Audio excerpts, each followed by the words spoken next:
Hey everyone, welcome to the Pro Finance. Today we're going to be talking about marketing tips with psychology.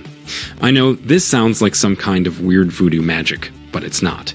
It's just the science of how people think and work. This is a really important topic to cover because it's something that so many people miss when they're trying to market their business. You see, there's a lot of psychology behind marketing. And if you don't understand how it works, then it can be pretty easy to get caught up in the wrong kind of thinking and make some big mistakes. So sit back, relax, and let's get started. Number 1. The framing effect. The framing effect is a psychological phenomenon that describes how people react differently to the same choice depending on how it's presented. For example, let's say that you have a choice between two similar products. If the price is presented as a discount from the original price, then people are more likely to buy it than if they see it as full price. That's because of framing. When something is framed as a discount, it seems like a better deal, even though it may not be. Let's take another example. If you're given a choice between two similar products, and one has a large picture of the product on it, while the other doesn't, people are more likely to choose the product with the picture. That's because our brains naturally prefer things that are larger and easier to see. So how do we use this in marketing? When you're selling something online, you can use these principles to make your product stand out from the competition. For example, if you're selling a new pair of shoes and want people to buy them instead of a similar pair made by another brand, then put up a picture of someone wearing them. It's simple, but effective. Number 2. Fear of missing out. The fear of missing out is one of the biggest psychological drivers when it comes to marketing. It's something that you see a lot on social media, especially with influencers. They'll post something and then say, "Only 5 left in stock," or "Last few hours to get this price." And while this might seem like a pretty harmless way to get people interested in your product or service, but it actually works because of the fear of missing out. The fear of missing out is a powerful motivator, and one that marketers have used for years. It's the reason why so many people keep checking their social media accounts, even when there's nothing new to see. They're worried that they'll miss out on something important if they don't look at it right away. It's also the reason why you go back to your favorite websites, even though they don't update as often as others do. So how can you use this to your advantage?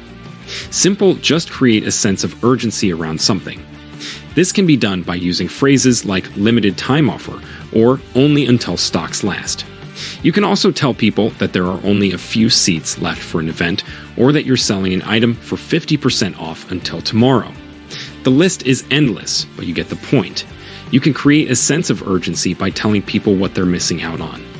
They'll feel like they need to act fast if they don't want to miss out on something important. Number 3. Social proof. Social proof is one of the most powerful psychological triggers that you can use to market your business. It's also one of the easiest to implement and understand. Social proof basically means that people are more likely to do something if they see other people doing it first. And this can apply in any situation where there's a decision to be made. It's a great way to get people interested in your products or services because it makes them feel like they're not alone. Social proof can be used in any marketing situation, but it's especially powerful when you're trying to sell something new. If you want people to buy what you're selling, show them other people using it and enjoy the benefits. One of the simplest ways to use social proof is by adding testimonials to your website. You can also add reviews and ratings, but a good testimonial is often more powerful than any other form of social proof. It's especially effective if you can get high-profile people to say nice things about you. But even when that's not possible, it's still important to have a few testimonials from regular customers who love what you do. Number 4. Make it easy to make the choice. One of the most important things you can do when it comes to marketing is make it easy for people to make the choice that you want them to make. For example, if you're selling a product and trying to get people to buy it, then don't ask them questions like, "Do you want to buy this product?" or "Should I sell this product?" Instead, just say something like, "Buy now and get a free gift." Or if you're trying to get people to sign up for your email list or join your Facebook group, then don't ask them questions like, "How would you like to be updated about new posts?" Instead, just say something like "join my email list" and get access to my latest content and special offers. The key here is that you're not asking the person to make a choice. Instead, you're making it easy for them by telling them exactly what they need to do in order to get what they want. This is a much more effective way to get people to take action. They don't feel like they have to make a decision, so they're more likely to say yes and buy your product or join your list. Number 5. Package design matters. This is a really important one for a lot of people because it's something that can seem like a bit of an afterthought. But the truth is that your product packaging plays a huge role in how people perceive your brand. For example, if you were to sell 2 different products that do exactly the same thing but have very different packaging, then which one would you think was better? Probably the one with better packaging. This is because our brains are programmed to make quick decisions based on what we see and hear around us. So what makes a good package design? Well, there are lots of different factors that come into play here. But in general, you want something that's eye-catching and memorable, as well as functional in some way. Number 6. Repetition is key. You can't just throw something out there and expect people to notice it. You have to keep throwing it out there until they do notice it. This is why so many companies have annoying commercials on television and radio. They know that if they keep showing the same thing over and over again, eventually people will start tuning them out and reacting differently when they see them. The same principle applies to social media. You can't just post a few times and expect people to notice it. You have to keep posting until they do notice it.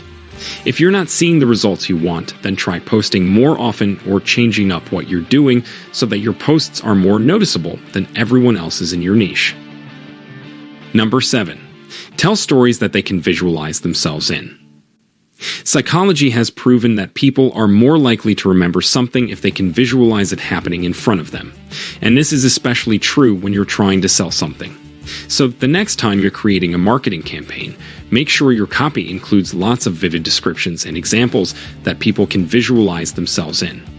This will help them to connect with your product or service on a deeper level, which will make them more likely to buy from you in the future. Number 8. Use the foot in the door technique. The foot in the door technique is a well-known sales technique that works by getting people to agree with you on a small request first, then following up with a larger one. To use this technique, start out by asking for something small and simple from your customer, like their email address. Then once they've agreed to do this, offer them an additional bonus or benefit, such as access to your newsletter.